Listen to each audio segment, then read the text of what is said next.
Hola chicos, Historia del Arte y de la Cultura 195. Segunda parte de este personaje tan interesante. Yo he estado tantos días mirando a él que ya le tengo cariño incluso.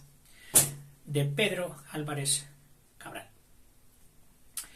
No le había ido muy bien, según vimos en el vídeo anterior, en Calicut. Teniendo problemas, bombardeando la ciudad, tal. Y lo mismo que le pasó a su antecesor, a Vasco da Gama, se retiró a Cochín, aquí, de Calicut a Cochín, que era el reinado limítrofe, fronterizo con Calicut. En Cochín ya tuvieron siempre mejores expectativas, aunque nominalmente era un territorio vasallo de Calicut, es decir, estaba sometido a Calicut, pero también estaba dominado por otras ciudades de la India. Pues el gobernante de Cochín, lógicamente, estaba ansioso por lograr la independencia, de que le dejaran en paz tanto los de Calicut como los demás. Y los portugueses, pues dijeron: esto nos viene al pelo, perfecto, fomentaremos la desunión, aquello que ya un paisano suyo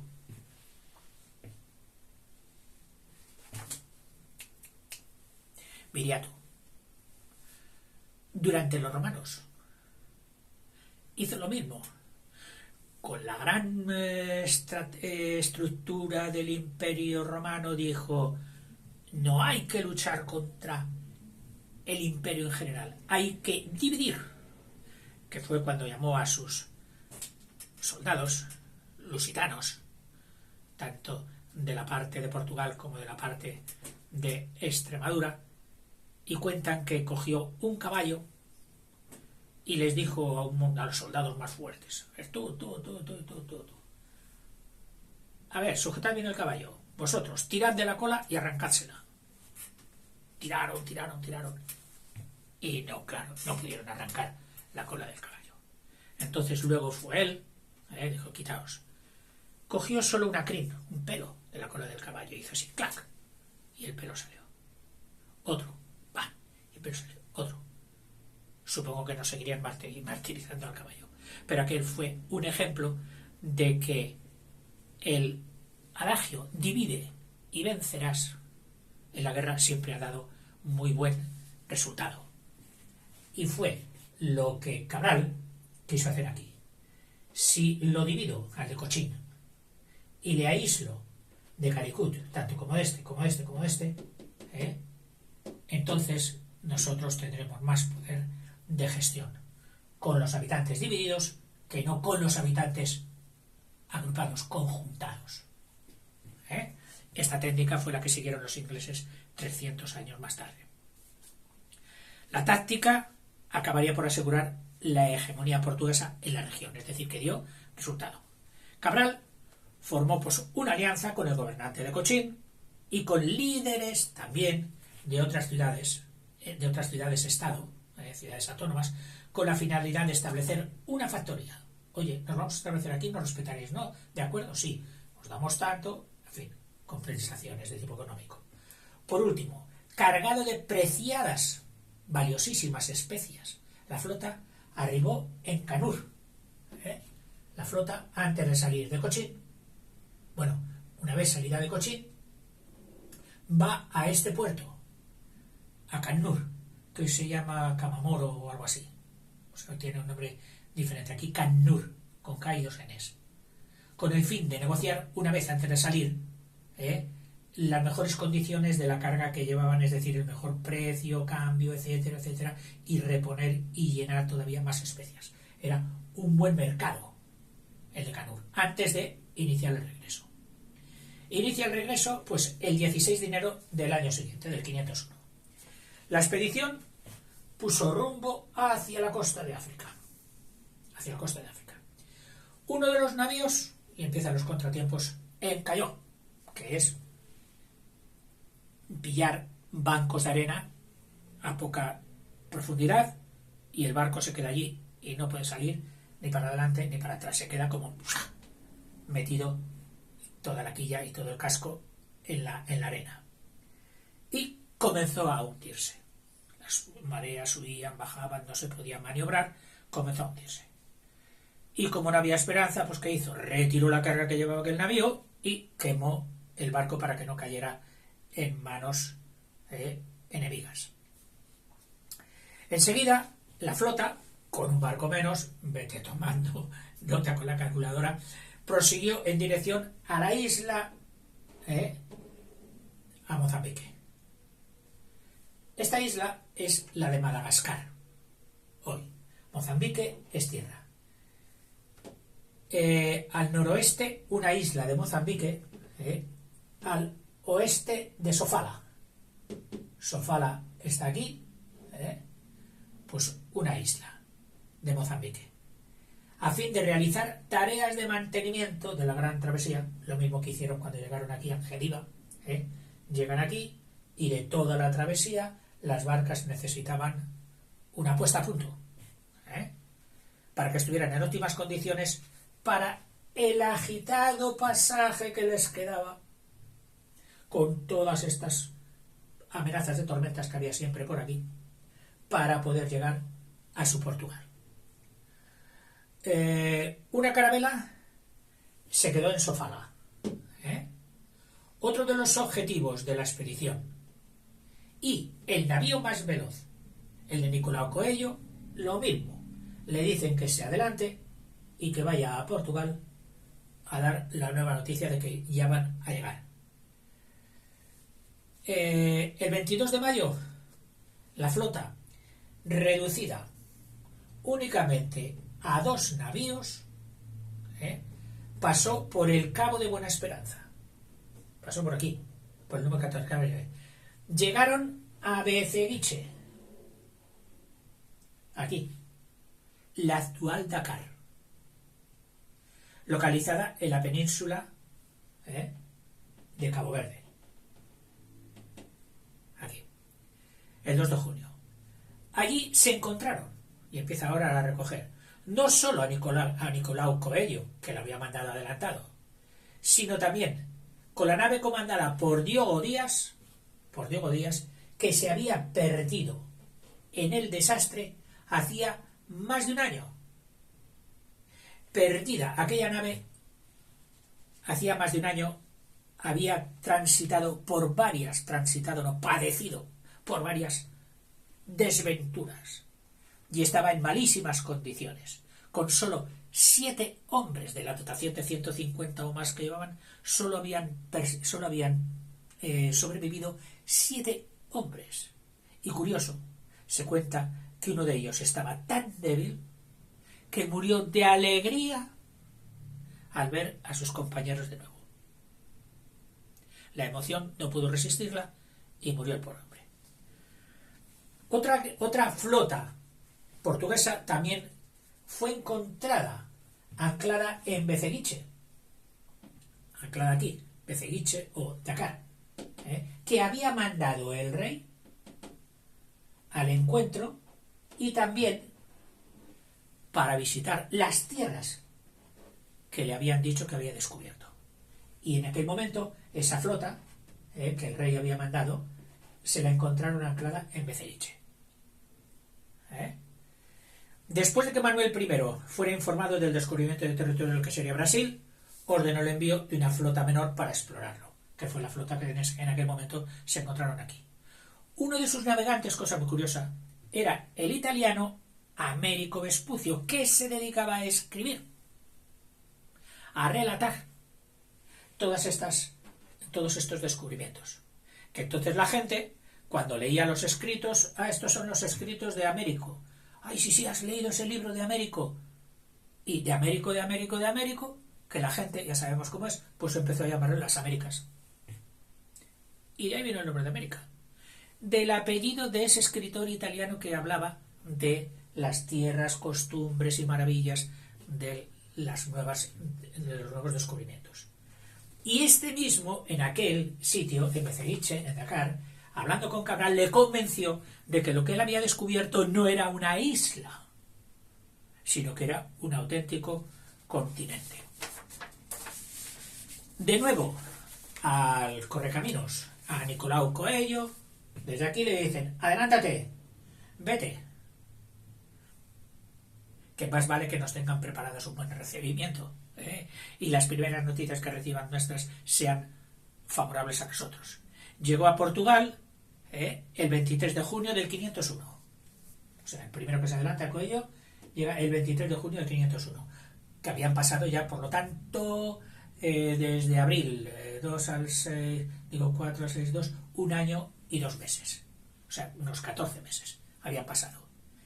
El navío de Cabral quedó rezagado, a la espera también, porque él tenía interés, a ver si venía el navío desaparecido de Pedro de Ataíde, aquel que se le perdió, la primera ovejita que se le perdió a la primera de cambio, cuando desde Cabo Verde quiso dar la vuelta al mar, y ahí a la salida, ¡pum!, ya se le perdió Pedro de Ataíde, y tenía la esperanza de encontrarlo. Mira, pues ambos navíos acabaron por aparecer, y Cabral llegó a Portugal el 21 de junio, 21 del 6 de 1501, junto con los otros navíos durante los días siguientes. Y ahora viene el resumen total. En total, de las 13 ovejitas que le dieron, de los 13 barcos, 2 de los 13, 2 regresaron vacíos, 5 cargados a tope, una maravilla, y 6 se perdieron. 2 y 5, 7, y 6, 13. Las cargas transportadas por la flota, de los 5 cargados, por supuesto generaron unas ganancias hasta del 800%. Es decir, si el reinado había invertido 100 cruzados, que se llamaba entonces, se habían recogido 800. Una vez que las especias fueron vendidas, los ingresos, por supuesto, cubrieron los costos del equipo y de la flota de barcos que se perdieron, generando un beneficio para las arcas del reino. Aunque había habido pérdidas, no se desanimaron por las pérdidas que habían sufrido. Cabral siguió adelante con el cometido que le había sido atribuido y fue capaz de inspirar a los oficiales y hombres supervivientes con un coraje idéntico. Él había sido el alma de la expedición a pesar de todo lo que había padecido y de las pérdidas.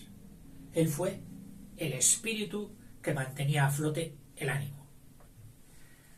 Esto afirman sus panegiristas, sus comentaristas y sus biógrafos. Dice, pocos viajes a Brasil e India fueron tan bien ejecutados como el de Cabral, afirma el historiador Bailey de Fee. Dice, el viaje estableció un camino para la apertura inmediata de un imperio marítimo portugués de África al Extremo Oriente, y más tarde un imperio ya terrestre en Brasil. Y todo esto lo propició Cabral.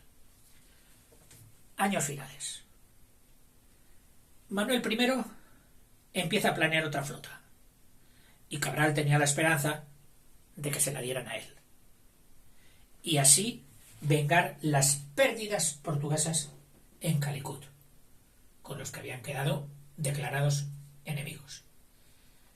Cabral en principio fue escogido para liderar esta flota de venganza, como era denominada, como era llamada.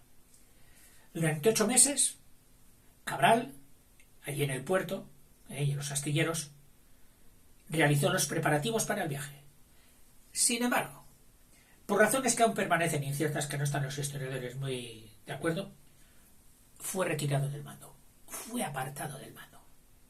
Y es que estaba por allí intrigando Vasco da Gama. Y logró en un momento que el rey dividiese la expedición que se estaba preparando en dos partes. Una que llevaría Cabral y otra que llevaría Vicente Sodré, que era sobrino de Vasco da Gama. Dice, y entonces se pusieron todavía a peores hasta que fue despedido, retirado. Cabral, no continuarás navegando para Portugal. O, a lo mejor, harto de tantas injerencias, pidió ser relevado de cargo y decir, mira, pues ahí os quedáis. No está claro. De cualquier manera, cuando esa flota partió en el 502, su comandante, ¿quién era? Vasco da Gama, el primero que había llegado a la India y había dado la vuelta. Y un sobrino materno suyo, el Vicente Sodré, que es al que primero le habían prometido parte de la esto. Por supuesto, ¿sobrino de quién? De Vasco da Gama, no de Cabral.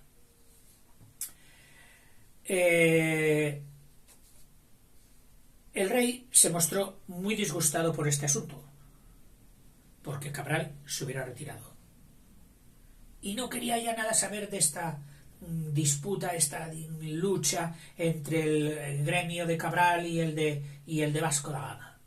Incluso a uno que se permitió nombrarlo en su presencia, le pegó un bufido que dicen que lo castigó, pero bien castigado. Dice, a pesar de la pérdida del favor real, pues Cabral rehizo su vida. Consiguió un ventajoso matrimonio. Sabéis que los matrimonios en aquel tiempo estaban dirigidos más por el dinero y la conveniencia económica que por el amor. En 1503 se casó con Isabel de Castro. Mira, Isabel, igual que el nombre de su madre. Una noble mujer, muy rica, descendiente del rey Fernando de Portugal. Su madre era hermana de Alfonso de Albuquerque, uno de los nombres fuertes, potencialmente militares que había en el Portugal de aquella época. El matrimonio tuvo por lo menos 4 hijos, 2 varones, Fernando y Antonio, y 2 mujeres, Catalina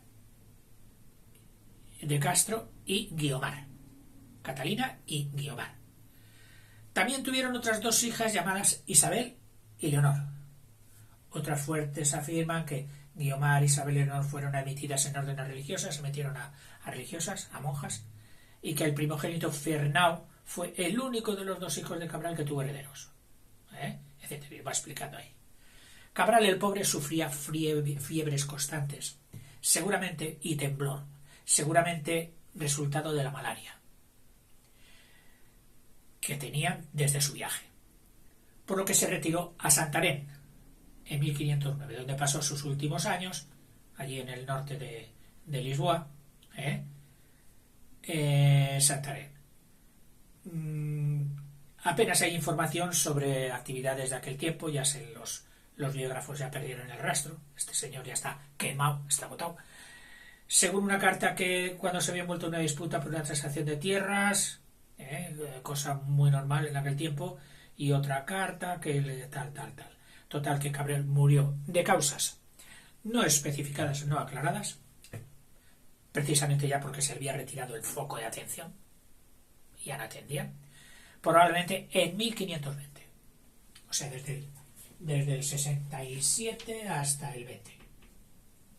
Esta fue la vida de nuestro hombre, de Pedro Álvares Cabral, descubridor del Brasil. Dice, se perdió el rastro de Cabral poquito a poco, toda la fama se la llevaba Vasco da Gama, que durante casi 300 años permaneció como en el anonimato. Se perdió el rastro hasta de dónde estaba enterrado. Esta situación comenzó a cambiar cuando Brasil adquiere su autonomía, su independencia, y para fomentar el sentido de patria y esto, ¿quién fue el descubridor? Fue Cabral. ¿Y dónde está Cabral? Pues está en Portugal. ¿Dónde? No sabemos. Se indignó de que un prohombre tan importante para la historia de Portugal como para la de su propio Brasil, no se supiera. Y él reinició, patrocinó búsquedas y publicaciones sobre la vida a través del Instituto Histórico y Geográfico Brasileño. El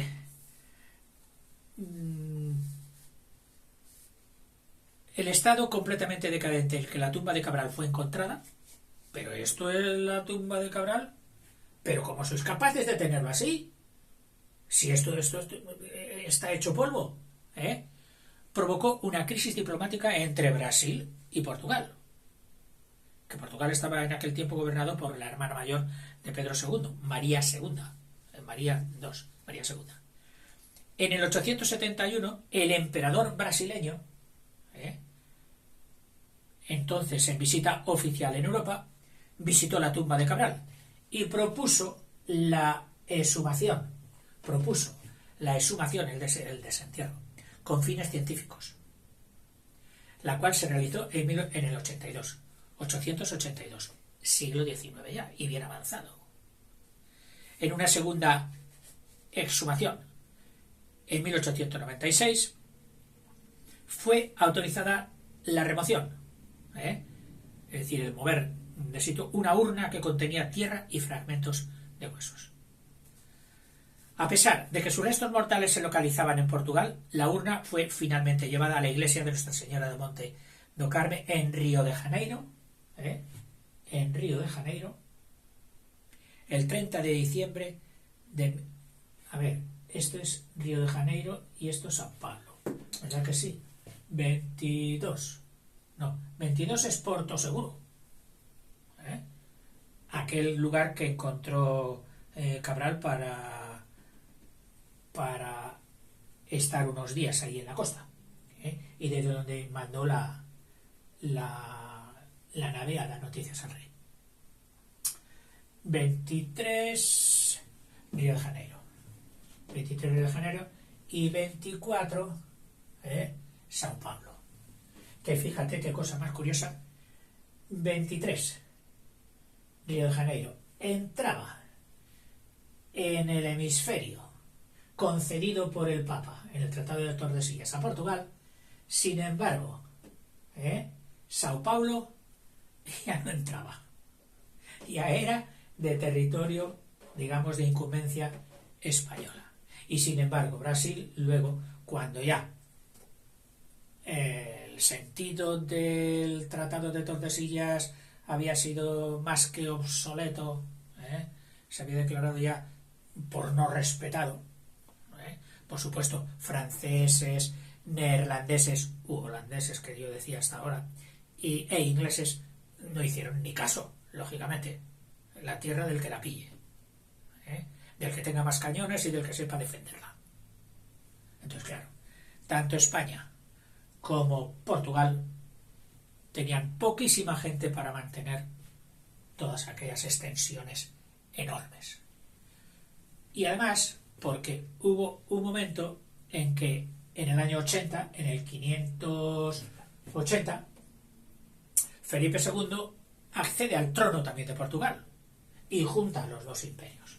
Bueno, todavía fue tantos sitios que recuerda un poquito esas escenas de naturaleza que vemos en los vídeos de naturaleza salvaje, en que el león cazó la presa pero luego no pudo defenderla, y venían alimañas, perdón por la comparación, las hienas y buitres y todas esas a coger cada una su trocito, y el pobre león no pudo defenderla. Por lo mismo el paso aquí a Felipe II, al Reino de España y al Reino de Portugal, aunque el Reino de Portugal, como se había involucrado menos en la colonización, España, luego veremos lo que supuso la colonización española, pretendía una convivencia y una socialización con los habitantes. Hay mucha leyenda, una cierta y otra negra, que habrá que admitir con benevolencia y con deferencia por parte de unos y por parte de otros, de que no todos tenemos toda la verdad. Pero lo que se hizo en tierras americanas españolas sigue allí. Y es testimonio de que está. Y los altísimos porcentajes del genoma amerindio siguen allí. Millones de personas que contrastan altísimamente con las que siguen o con las que todavía serán como gotita en la de México para arriba. Y eso es incontestable. Eso son matemáticas. Por cierto, matemáticas muy difícil de encontrar en las redes, porque las redes están dominadas por los grandes capitales, sobre todo anglosajones, que no les interesa sacar porcentajes de genoma originario de América, dónde están y qué cantidades, y las que hay por allí. Claro, sería echarse piedras sobre su propio tejado. Solo hay unas cuantas personas que pusieron la ética y la objetividad por delante, anglosajonas también, historiadores anglosajones, que son los que más reivindican y alaban lo que fue la colonización latina en América. Y digo latina porque quiero agregar también pues la portuguesa a través de Brasil.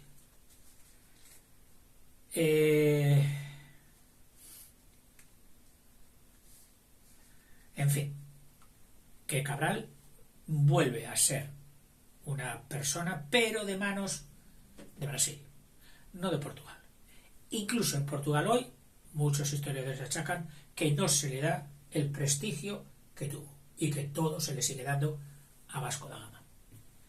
Sobre la hipótesis del descubrimiento intencional, bueno, yo he leído bastante, no solo en la Wikipedia, sino en otras muchas páginas de la red, sobre si Cabral sabía, cuando salió de Cabo Verde, dónde iba, o bien que realmente, pretendiendo dar la vuelta de mar, se encontró por casualidad, no intencionadamente, con Brasil. Hay historiadores que evocan uno, pero nadie puede demostrarlo fehacientemente. Es decir, no hay textos escritos que demuestren que Cabral sabía de una tinta fiable que el continente americano estaba por aquí y fue a por él. No se ha podido demostrar. El espíritu humano, que siempre ya sabes que está dirigido por el piensa mal y acertarás, tendemos a pensar que sí, que seguramente él ya lo sabía, pero claro, no lo va a decir, porque no le mandaron allí, habría desobedecido una orden, habría buscado un interés personal, y entonces, o sea, que la picardía humana tiende a pensar que sí, que sabía, pero la realidad histórica, científica, por decirlo de alguna manera, o sea, avalada por estudios serios, no demuestra que lo supiera. En fin, sobre los precursores que pudieron descubrir Brasil antes que él, pues sí, hay varios que seguramente las navegaciones árabes que se perdieron por aquí, lo mismo que a él presuntamente le pasó, llegaron hasta aquí. Incluso hay constancia de que naves romanas durante el Imperio Romano se habían perdido en el Atlántico y habrían llegado hasta Venezuela, donde se han encontrado monedas romanas. En fin, esos son los descubrimientos, digamos, no avalados por los resultados posteriores. Lo mismo que cuando se habla de América, que si los vikingos, que si estos, que si otros ya habían llegado, muy bien, pero no tuvieron trascendencia. Trascendencia es la palabra. Si con la conquista hoy de los astros y del espacio, pues llegará a pasar seguramente lo mismo.